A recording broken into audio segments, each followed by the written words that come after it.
আমার আল্লাহ বলেন, ওয়াইদা তুলিয়াত আলাইহিম আয়াতুহু যাদাতহুম ঈমানা। ইমানদার যদি নিজেও কোরআন তেলাওয়াত করে, ইমানদারের ঈমানকে আমি মালিক আরো বেশি বাড়ায়া দেই। সুবহানাল্লাহ। ও মুসলমান, একটা মিসাল দিলে ভালো বুঝবেন। আব্দুল্লাহ ইবনুল মুবারক রাহমাতুল্লাহি আলাইহি একজন জামানার শ্রেষ্ঠ আলেম ছিলেন, একজন জগৎ বিখ্যাত আল্লাহর ওলি ছিলেন। ইবনুল মুবারক তার কিতাবের মধ্যে লেখেন, আমি কেবলমাত্র বাইতুল্লাহ তওয়াফ করলাম, এরপরে আমি যখন মাত্রই বাইতুল্লাহ থেকে বের হয়েছি, হঠাৎ করে সামনের দিকে তাকায় দেখলাম একজন আল্লাহর বান্দি, মুরব্বী মানুষ, এমন স্টাইলে বসে আছে, মনে হচ্ছে ওনার কাফেলা থেকে কেমন যেন উনি হারিয়ে গেছে। আমি আল্লাহর বান্দির হারিয়ে যাওয়ার সম্ভাবনা মনে করে ওনার সামনে গেলাম, যে ডাক দিয়ে বললাম, হাদিসের ভাষায় প্রথমে আমি তারে সালাম দিলাম, আসসালামু আলাইকুম ওয়া রাহমাতুল্লাহি ওয়া বারাকাতুহু। ও মুসলমান, আল্লাহর বান্দি সালামের হাদিসের ভাষায় ওয়া আলাইকুমুস সালাম কিন্তু বলে নাই। আল্লাহর বান্দি কোরআন শরীফের একটা আয়াত বলে উত্তর নিলেন। আল্লাহর বান্দি বললেন, সালামুন কাওলাম মির রাব্বির রহিম। আব্দুল্লাহ ইবনুল মুবারক বলেন, আমার জীবনে এমন কোন মহিলা আমি কোনোদিন দেখি নাই, এমন উত্তর নেওয়ার মতো কোন মহিলা আমার জীবনে দেখি নাই। ইবনুল মুবারক ওনারে ডাক দিয়ে বললেন, ওগো মা, আপনি কি আপনার কাফেলাকে হারিয়ে ফেলেছেন? আল্লাহর বান্দি কোরআন শরীফের আরেকটা আয়াত থেকে উত্তর দিলেন। আল্লাহর বান্দি বললেন, মাই ইউদ্লিল্লাহু ফালা হাদিয়া লাহু। আল্লাহর বান্দি ইশারা করে আমারে বুঝাইলো, ইবনুল মুবারক, আমি তো আমার কাফেলারে হারিয়ে ফেলেছি। কোরআন শরীফের আয়াতের মাধ্যমে বুঝিয়ে দিলেন। ইবনুল মুবারক ডাক দিয়ে বললেন, ও মা, আমি কি জানতে পারি তোমার বাড়ি কোথায়? আমি কি জানতে পারি তোমার বাড়িটা কোথায়? তুমি যদি আমারে বলো, ওগো মা,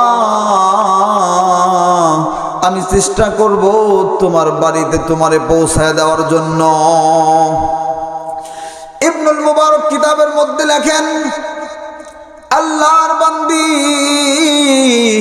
কোরআন শরীফ থেকে আরেকটা আয়াত পড়তে শুরু করে দিলেন, সুবহানাল্লাযী আসরা বিআবদিহি লাইলাম মিনাল মাসজিদিল হারাম ইলাল মাসজিদিল আকসা।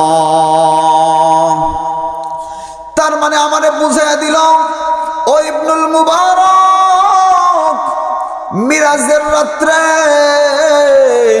নবীজি সাল্লাল্লাহু আলাইহি ওয়াসাল্লাম মক্কা থেকে মসজিদুল আকসায় গিয়েছিল।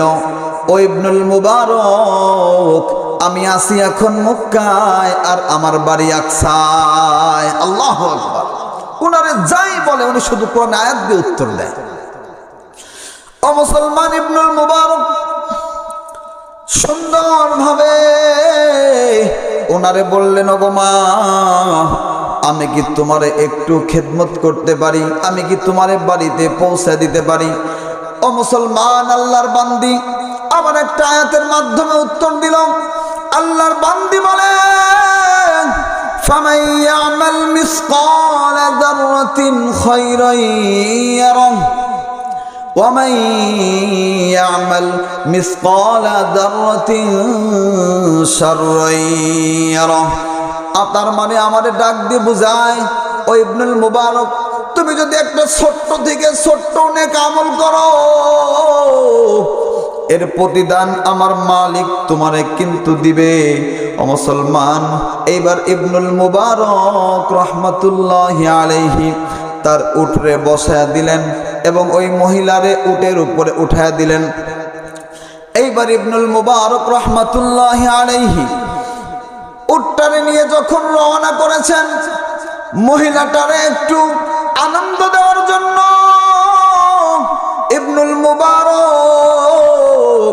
সুর দিয়ে দিয়ে একটু কবিতা বলতেছিলেন। ও মুসলমান, আল্লাহর বান্দা যখন কবিতা বলতেছিলেন,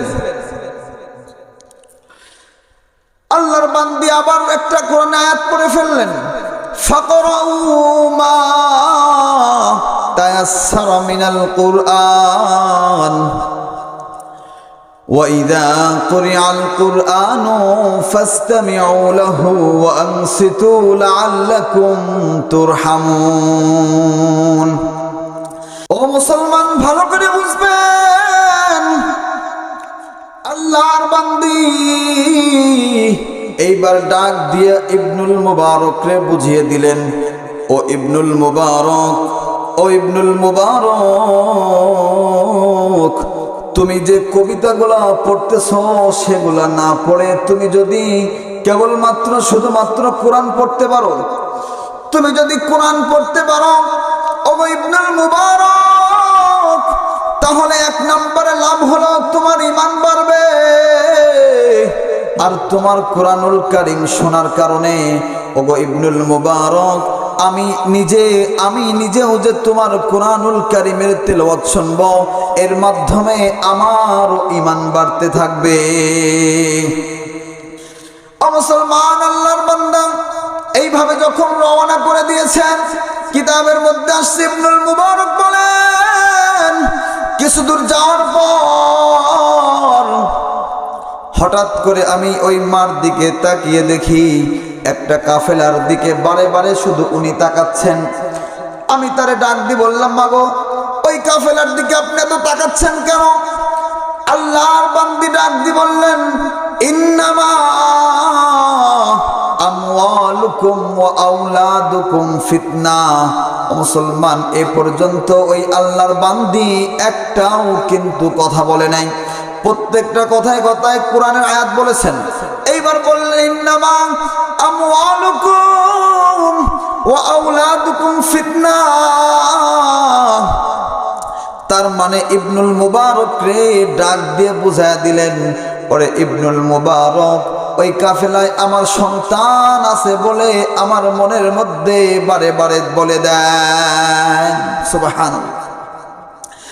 ইবনুল মুবারক ডাক দিয়ে বললেন, ওগো মা, আপনার সন্তানদের নাম একটু আমারে বলেন, আমি আপনার সন্তানদের নাম ধরে ধরে ডাকি, দেখি যদি কাফেলার মধ্যে থাকে তাহলে বের হয়ে আসবে। ও মুসলমান, ওই মহিলা এখন পর্যন্ত কোনো কথা বলে নাই।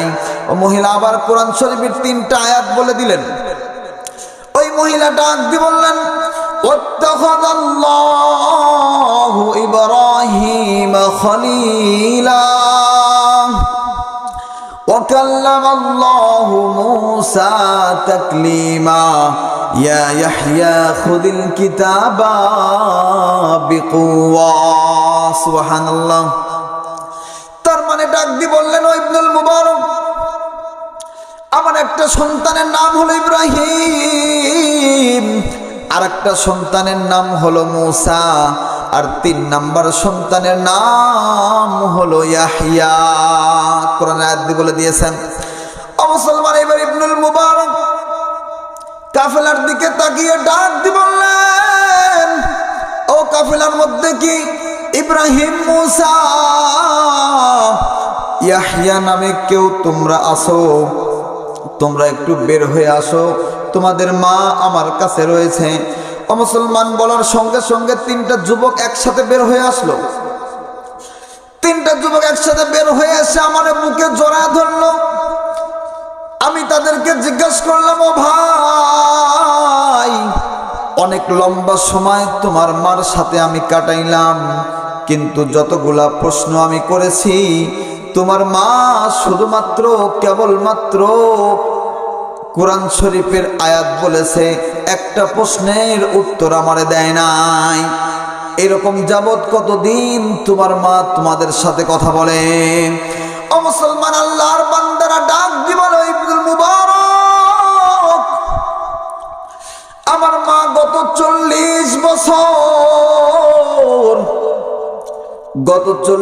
বছর এরকম ভাবে শুধুমাত্র কেবলমাত্র আমাদের কারোর সাথে কোনো কথা বলে না, শুধুমাত্র কেবলমাত্র কোরআনের আয়াত বলে। আল্লাহু আকবার। ও মুসলমান, চিন্তা করে দেখেন কেমন ঈমান ছিল তার। ওই মহিলারে একবার জিজ্ঞাসা করা হয়েছে, তুমি কেন বাংলাতে কথা বা আরবিতে কথা কেন বলো না, তুমি কেন শুধু কোরআনের আয়াত বলো? আল্লাহর বান্দি বলেন, আমার এই ছোট্ট হায়াতের মধ্যে আমি কি করে আমি কোরআন না পড়ে কথা বলবো? একটা মুহূর্ত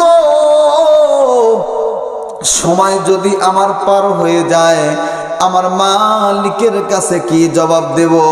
আল্লাহু আকবার। কেমন ঈমান ছিল আমাদের! 24 ঘন্টা কথা বলতেন শুধু কোরআন দিয়ে, অন্য কোনো কথা জীবনে কোনোদিন বলে নাই। আমার মালিক যে বললেন, ওয়াইদা তুলিয়াত আলাইহিম আয়াতুহু যাদাতহুম ঈমানা। ও মুসলমান, আমার আল্লাহ যে ডাক দিয়ে বললেন, ও বান্দা, ইমানদারের 2 নাম্বার গুণ হলো ইমানদার কোরআন তেলাওয়াত করবে এবং কোরআন তেলাওয়াত করতে মজা পাবে।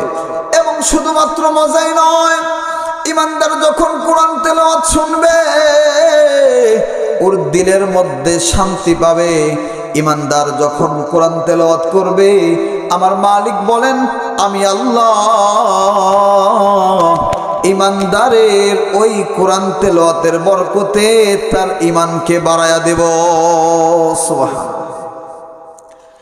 ও মুসলমান, আমার আল্লাহ বলেন 3 নম্বরে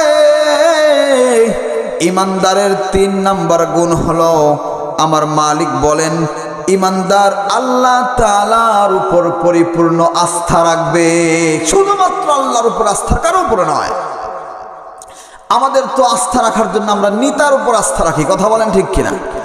আমরা তো আমাদের নেতাদের উপরে আস্থা রাখি, কিন্তু আমার মালিক বলেন, ওয়ালা রাব্বিহিম ইয়াতাওয়াক্কালুন। আল্লাহ বলেন, ওয়ালা রাব্বিহিম ইয়াতাওয়াক্কালুন। ইমানদার যে হবে সে শুধুমাত্র আমার মালিকের উপরে ভরসা রাখবার, কারো উপরে নয়। আল্লাহর উপরে আস্থা রাখবার, দুনিয়ার কোনো মানুষের উপর আস্থা রাখবে না। আমরা তো সাধারণ একটু জ্বর ঠান্ডা লাগলে মনে করি এই জ্বরকে শুধুমাত্র নাপাই পারে সুস্থ করতে, আর পৃথিবীর কেউ পারে না, কথা বলেন ঠিক কিনা? ও মুসলমান, আল্লাহর উপর আস্থা আমাদের নাই। তবে মালিক বলেন, ওয়ালা রাব্বিহিম ইয়াতাওয়াক্কালুন। যে ইমানদার হবে সে একমাত্র শুধুমাত্র আল্লাহর উপর আস্থা রাখবে, আর দুনিয়ার কারো উপর কোনো আস্থা রাখবে না। ও মুসলমান, মাত্র 2টা মিসাল দিলে ক্লিয়ার বুঝবেন। আল্লাহর উপরে যদি কেউ আস্থা রাখে, আমার মালিক তারে কিভাবে হেফাজত করে। ও মুসলমান, আমি কোনো ঘটনা বলার জন্য বলছি না, শুধুমাত্র মিসালটা বোঝানোর জন্য বলতেছি। হযরত ইব্রাহিম আলাইহিস সালাম যখন ওনার ব্যাপারে রায় হয়ে গেল, ওনারে আগুনের মধ্যে পুরানো। ও মুসলমান, আগুনের মধ্যে পুরানোর জন্য ইব্রাহিম আলাইহিস সালামকে রেডি হয়ে দাঁড়িয়ে আছেন। হঠাৎ করে আমার মালিক জিব্রাইল আলাইহিস সালামকে ডাক দিয়ে বলেন, জিব্রাইল, একটু তুমি যাও, আমার ইব্রাহিমকে একটু টেস্ট করো, ইব্রাহিমকে একটু পরীক্ষা নাও। হযরতে জিব্রাইল চলে আসলো, এসে ডাক দিয়ে বলো, গো আল্লাহর নবী ইব্রাহিম, আপনার কি কোনো হেল্পের প্রয়োজন আসেনি? হযরত ইব্রাহিম ডাক দিয়ে বললেন, হেল্পের প্রয়োজন তো অবশ্যই আছে, কিন্তু তুমি আগে বলো তোমারে কে পাঠাইছে? তোমারে কি আমার মালিক পাঠাইছে নাকি না তুমি একা একাই আসছো? হযরত জিব্রাইল ডাক দিয়ে বললেন, আমি এমনিতেই আসছি। ওগো মুসলমান, হযরত ইব্রাহিম বললেন, ও জিব্রাইল ভাই, আমার তোমার কোনো হেল্পের প্রয়োজন নাই। আমি যত বড় মুসিবতেই পড়ি না কেন, আমার হেল্প করবেন শুধুমাত্র আল্লাহ। আমার মালিক জিব্রাইলকে বলেছেন, আমার বন্ধু পাস করে ফেলছেন। সুবহানাল্লাহ। মুসলমান, যখন আগুনের মধ্যে দেওয়া হয়েছে, বেশ কয়েকদিন আগুন পড়েছেন, আমার আল্লাহ আগুনরে ডাক দিয়ে বলে দিয়েছেন, কুলনা ইয়া নারু কুনি বারদাও ওয়া সালামান আলা ইব্রাহিম। ওগো আগুন, আমার বন্ধুর জন্য তুমি আরামদায়ক হয়ে যাও। আমার মালিক কিন্তু বলে নাই তুমি ঠান্ডা হও, বা গরম হও বলে নাই, আমার মালিক বলেছেন তুমি আরামদায়ক হয়ে যাও। ও মুসলমান, হযরত ইব্রাহিম পরবর্তীতে বলেছেন আমার জীবনে যে লম্বা হায়াতকে আমি কাটিয়েছি, আগুনের মধ্যে যে কয়টা দিন ছিলাম, যত মজা পেয়েছি আর জীবনে কোনোদিন অত মজা পাই নাই। সুবহানাল্লাহ। এর নাম হলো ভরসা, শুধুমাত্র আল্লাহর উপরে ভরসা, কারো উপরে নয়। অবশ্যই মানে একটা পাখির দিকে দেখো, সকালে যখন বাসা থেকে বের হয় ও জানে না কোথায় সে খাবে। কথা বলেন ঠিক কিনা? জানে না কোথায় খাবে। আমার মালিক সন্ধ্যার আগে যখন বাসায় ঢোকে, এর মধ্যে আমার মালিক তার পেটটা ভরায় বাসায় ঢোকায় দেয়। কথা বলেন ঠিক কিনা? এর নাম হলো আস্থা, ভরসা। ওয়ালা রাব্বিহিম ইয়াতাওয়াক্কালুন, আল্লাহর উপর 100% ভরসা যদি কেউ করে, আমার মালিক তাকে হেল্প করবেই, তাকে আমার মালিক হেফাজত করবে। আর একটা মিসাল দিলে ভালো বুঝবেন। হযরতে মূসা আলাইহিস সালামকে আমার মালিক ডাক দিয়ে বললেন, ওগো মূসা, তোমার উম্মতদেরকে নিয়ে তুমি মিশরের জমিন ছেড়ে দাও, তুমি ফিলিস্তিনের দিকে চলে যাও। হযরতে মূসা আলাইহিস সালাম তার অনুসারীদেরকে নিয়ে, বনি ইসরাইলদেরকে নিয়ে ফিলিস্তিনের দিকে রওনা করলেন। ও মুসলমান, আপনারা তো ইতিহাস জানেন। এইবার যখন নীল দরিয়ার সামনে যখন যে ব্রেক করলেন, হযরতে মূসার অনুসারীরা ডাক দিয়ে বলে, আল্লাহর নবী মূসা, ওদিকে ফিরাউন খবর পেয়ে গেছে, ফিরাউন তার দলগুলা নিয়ে রওনা করে দিয়েছেন। এদিকে আমাদের সামনে হলো নীল দরিয়া নদী। ও মূসা, তুমি তোমার মালিককে বলো এখন আমরা কি করব? আল্লাহর নবী মূসা বললেন, ও আমার উম্মতেরা, তোমরা পেরেশান হইও না, হেফাজত আমার মালিক আমাদের সবাইকে রাস্তা দেখাবেন। ও মুসলমান, ইতিহাস আপনারা জানেন। আমার মালিক ডাক দিয়ে বললেন, আরে মূসা, তোমার লাঠি দিয়ে পানির উপরে আঘাত করো। কিতাবের মধ্যে আসছে বনি ইসরাইলের 12টা গোত্র ছিল, আমার মালিক ওই পানির মধ্যে 12টা রাস্তা বানায়া দিছে। সুবহানাল্লাহ। এর নাম হলো ভরসা, এর নাম হলো আস্থা। আল্লাহর উপর যারা এরকম আস্থা করতে পারবে, আমার মালিক স্বয়ং তাদেরকে হেফাজত করবেন। সুবহানাল্লাহ। ও মুসলমান, তাহলে 3 নাম্বার গুণ কি সবাই বলেন? আল্লাহর উপরে আস্থা। আমার আল্লাহ বলেন, ওয়ালা রাব্বিহিম ইয়াতাওয়াক্কালুন। কোন মুসলমান যে ইমানদার হবে, ওই ইমানদারের 3 নাম্বার গুণ হলো 100% আস্থা, 100% ভরসা রাখবে আমার আল্লাহর উপর।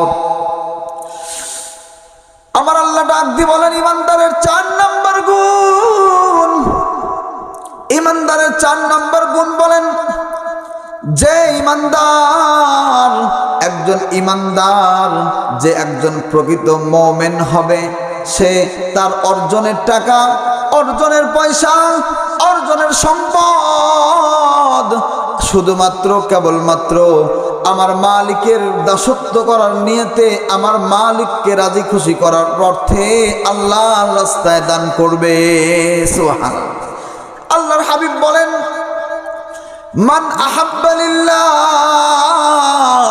ওয়া আবগাদা লিল্লাহ ওয়া আ'তা লিল্লাহ ওয়া মানা'a লিল্লাহ ফাকাদ ইসতাকমালাল ঈমান। আল্লাহর হাবিব বলেন, ইমানদারের যে 4টা বৈশিষ্ট্য রয়েছে, এর মধ্যে অন্যতম হলো একজন মুসলমান, একজন ইমানদার তার জীবনের সম্পদ কামাই করার সম্পদের মধ্য থেকে শুধুমাত্র কেবলমাত্র আল্লাহর রাস্তায় দান করবে। সুবহানাল্লাহ। কেন দান করবে? কারণ কি? কারণ হলো ইমানদার আমার মালিকের উপর 100% ভরসা আছে। কথা বলেন, আছে না নাই? আছে। কেমন ভরসা আছে? ইমানদার জানে যে আমি যদি একটা সম্পদ দান করি, আমার মালিক দুনিয়ার জমিনে ওই একটা সম্পদের পরিবর্তে 10টা সম্পদ আমারে ব্যাগ দিবেন। সুবহানাল্লাহ। এটা ইমানদার জানেন। একটা সম্পদের পরিবর্তে আমার মালিক আমারে 10টা সম্পদ ব্যাগ দিবেন। যেমন দেখেন, একটা মিসাল দিলে ভালো বুঝবেন। মুসলমান, হযরত আলী রাদিয়াল্লাহু তাআলা আনহুর হযরতে ফাতেমা রাদিয়াল্লাহু তাআলা আনহা অসুস্থ, ডাক দিয়ে বললেন, হযরতে আলীরে ডাক দিয়ে বললেন, ওগো স্বামী, আমি তো বড় অসুস্থ, শরীর ভালো না, আপনি যান একটা আমার জন্য আনার কিনে নিয়ে আসেন। আনার অর্থ একটা ডালিম আমার জন্য নিয়ে আসেন। ও মুসলমান, হযরতে আলী রাদিয়াল্লাহু তাআলা আনহু একটা আনার কিনেছেন।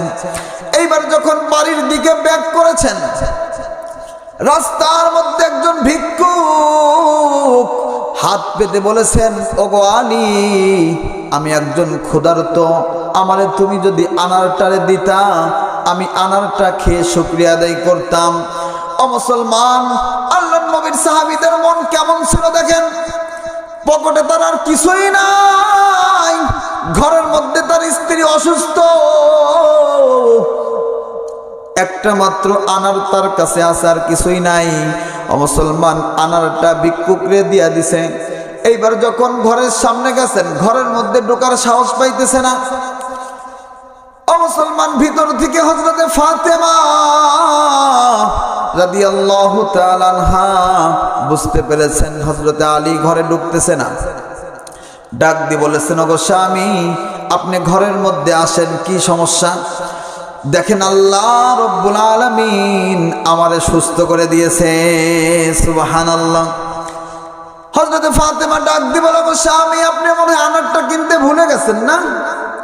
হযরতে আলী বলেন, না, আমি তো আনারটা কিনতে ভুলি নাই, আমি তো আনারটারে কিনেছিলাম, কিন্তু রাস্তার মধ্যে আল্লাহর এক বান্দা ভিক্ষুক আমার কাছে যখন আনারটারে চাইছে, আমি না দিয়ে পারি নাই, আমি দিয়া দিছি। ওগো মুসলমান, হযরতে ফাতেমার ঈমান কেমন ছিল? ডাক দি বলে, ওগো স্বামী, কোনো সমস্যা নাই, আপনি আনারটারে দান করেছেন, আর এদিকে আমার মালিক আমারে সুস্থতার নিয়ামত দিয়া দিছে, সুবহানাল্লাহ। ও মুসলমান, কিছুক্ষণের মধ্যেই দরজার মধ্যে নক দিচ্ছে। হযরতে আলী দরজাটা খুললেন। রাসূলের একজন সাহাবী দরজার সামনে দাঁড়িয়ে আনারের একটা বোঝা মাথায় নিয়ে আসছে, একটা গাবলার মধ্যে অনেকগুলো আনার। ডাক দি বলে, ওগো আলী, কিছুক্ষণ আগে আল্লাহর নবীর দরবারে আল্লাহর একজন বান্দা অনেকগুলো আনার নিয়ে আসছে, ওইখান থেকে আল্লাহর হাবিব তোমার জন্য কিছু আনার হাদিয়া পাঠাইছে, তুমি নাও। ও মুসলমান, তাদের ঈমান কেমন ছিল দেখেন। হযরতে আলী আনারগুলো নিয়ে গুনতেছে, এইবার দেখেন 9 পিস। হযরতে আলী ডাক দি বলে, ওরে সালমান ফার্সি ভাই, আমার মনে হয় আপনি ভুল ঠিকানায় আসছেন, আমার জন্য এটা দেয় নাই। হযরতে সালমান ফার্সি বলে, কেন? হযরতে আলী বলেন, ওগো সালমান ফার্সি ভাই, যদি আমার জন্য আনার দিত, 9টা দিত না, আমার জন্য আনার দিলে 10 পিস দিত, সুবহানাল্লাহ। ও মুসলমান, হযরতে সালমান ফার্সি ডাক দি বলে, আলী, কি এমন ঘটনা ঘটলো, আমারে তুমি একটু শোনাও, আমি একটু জানতে চাই। এই জন্য আমি যখন দেখলাম আল্লাহর নবী 10 পিস দিল, আমার তখন একটু সন্দেহ হলো, এই জন্য 1 পিস আনার আমি লুকায় রাখছিলাম। এই নাও তোমার 10 পিস আনার, আর আমারে একটু বলো কি এমন ঘটনা ঘটছে যার কারণে তুমি বিশ্বাস করো যে 10 পিসই তুমি পাইবা। ও মুসলমান, হযরতে আলী বললেন, আজ সকালবেলা আমি বাজার থেকে 1 পিস আনার নিয়ে আসতেছিলাম, একজন ভিক্ষুক হাত পেতেছে, আমি তারে দিয়ে দিছি। আমি তো জানি আমি যদি আমার মালিকের জন্য একটা আনার দেই, আমার মালিক আমারে 10টা আনার ফিরায় দিবে। এই জন্য আমার 100% বিশ্বাস ছিল আমার মালিক আমারে 10টাই দিবে, সুবহানাল্লাহ। এইটা হলো বিশ্বাস, এর নাম হলো ঈমান। আজকে আমাদের ঈমানের অবস্থা কত দুর্বল, যে আমরা যদি দান করার কথা শুনি, আমাদের মনে হয় দান করলে টাকাগুলো মনে হয় চলে গেল, আর মনে হয় ফিরে পাবো না আমরা। অথচ যারা ঈমানদার তাদের অবস্থা কেমন? আল্লাহু আকবার। তারা চিন্তা করে যে আমার দুনিয়ার জমিনে কিছুই আমি রাখবো না, সব মালিকের জন্য দিয়ে দেবো। সুবহানাল্লাহ। ও মুসলমান, ইতিহাস পড়ে দেখেন, আল্লাহর যত নবী পৃথিবীর মধ্যে পাঠাইছে প্রত্যেকটা নবীর কিন্তু অনেক সম্পদ ছিল। ও মুসলমান, নবীরা যখন মৃত্যুবরণ করেছে একটা নবীও কিন্তু সম্পদ দুনিয়ার জমিনে রেখে যায় না, সব দান করে দিয়েছে। কেউ কোনো সম্পদ দুনিয়ার জমিনে রেখে যায় না। কারণ কি?